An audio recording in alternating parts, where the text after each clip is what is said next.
Assalamu alaikum. I'm Uswai Zainab, a student of 9th Cambridge O1 and a devoted follower and fan of yours.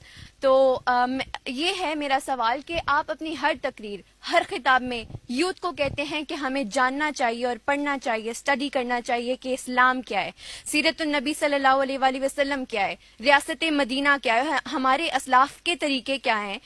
تو میرا یہ سوال ہے کہ youth پر اس کا اثر ہوتا ہوا نظر نہیں آتا، کوئی اس کا اثر نہیں لیتا، اور آپ کو نہیں لگتا کہ کوئی ایسا میکینزم ہونا چاہیے جس سے نہ صرف یوتھ کو پتہ چلے کہ یہ ساری چیزیں ہیں کیا، بلکہ کوئی عمل ہوتا ہوا بھی نظر آئے؟ دیکھیں، دو چیزیں. پہلے تو یہ جو مدینہ کی ریاست کا ماڈل ہے، یہ آپ کو سمجھنا چاہیے فنومینا کیا ہے. انفارچونیٹلی کیونکہ یہ مسجد کے اندر باتیں ہوتی رہتی ہیں، لوگ اس کو دین کی طرف لے جاتے ہیں.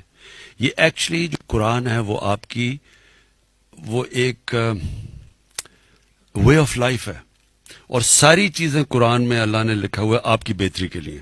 جو چیزیں قرآن میں ہیں وہ اگر انسان فالو کرتا ہے اس کی زندگی بہتر ہوتی ہے. تو دو ماڈلز ہیں، ایک ہے مدینہ کی ریاست اور دوسرا ہے نبی صلی اللہ علیہ وسلم کی زندگی. اب یہ دو کیوں قرآن کہتی ہے کہ ان کے ماڈل فالو کرو؟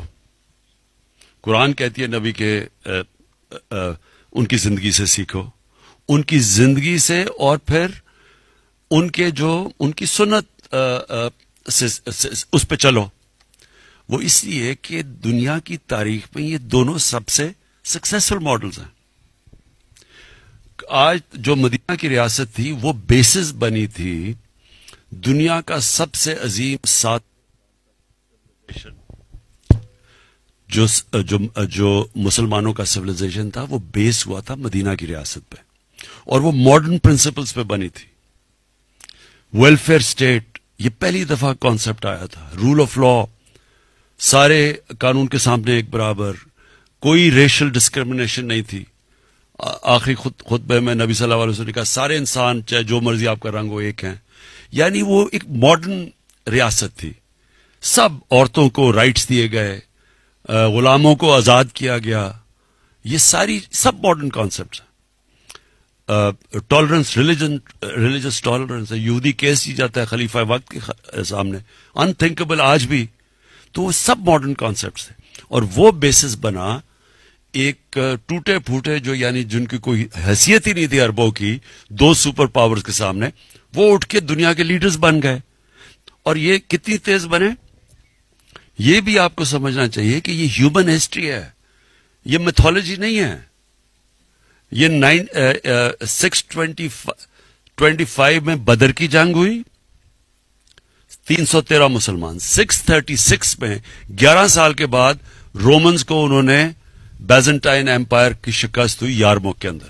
11 سالوں میں ان کے 1 لاکھ فوجی تھے جو لڑنے والے تھے، اور سب سے ماڈرن ان کے ویپنز تھے.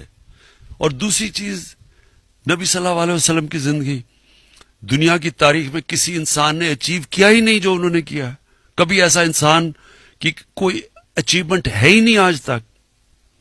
تو ہم کتابیں پڑھتے ہیں، جو بھی کچھ کامیاب ہوتا ہے بزنس میں وہ کتاب لکھ دیتا ہے، وہ ہر کی بل گیٹس کی کتاب ہے سب کی، لیکن کسی انسان نے تو وہ کیا ہی نہیں جو انہوں نے کیا ہے. تو یہ تو 100 گریٹسٹ مین میں بھی نمبر 1 پہ ان کو رکھتے ہیں، کیونکہ کسی نے اچیومنٹ نہیں کی. Therefore یہ کامن، میں لوگوں کو کہتا ہوں کہ ان کو اسٹڈی کرو، دونوں کو، مدینہ کی ریاست کو اسٹڈی کرو، ان کی زندگی کو، کیونکہ اگر آپ نے اوپر جانا ہے زندگی میں تو ان کی زندگی میں سب کچھ ہے. آپ ان کے کیریکٹر کیا، ان کی زندگی میں کیا سٹرگلز آئیں، کیا انہوں نے فیس کیا، تو یہ سب کچھ ہے. تو پہلے چیز تو میں یہ لوگوں کو یہ اس لیے کہتا ہوں، یہ اس سے بہتر آپ کے سامنے کوئی ماڈل نہیں ہے. آپ نے اپنی زندگی بہتر کرنی ہے. اس ملک نے اگر اوپر جانا ہے ہمیں ان پرنسپلز پہ جانا پڑے گا جو مدینہ کی ریاست ہے. اب آگے سیکنڈ چیز، آپ نے کہا جی کچھ فرق نہیں پڑا. آپ کو پتا ہے انہی کی زندگی سے سیکھتے ہوئے 10 سال کے بعد، ان کی تبلیغ کے بعد صرف 40 لوگ مسلمان تھے. پوائنٹ کیا ہے کہ یہ اور قرآن کے اندر بھی ایک جو سب سے بڑی صفت دی گئی ہے وہ پیشنس ان ایڈورسٹی، صبر کرنا.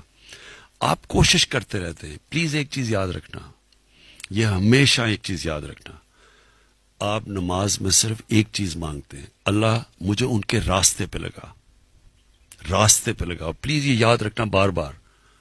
وہ منزل نہیں آپ مانگتے کہ وہ جس پہ اللہ نے تمہیں ان کے راستے پہ لگا جن کو تمہیں نعمتیں بخشی. سو آپ کا صرف کام ہے اس راستے پہ چلنا.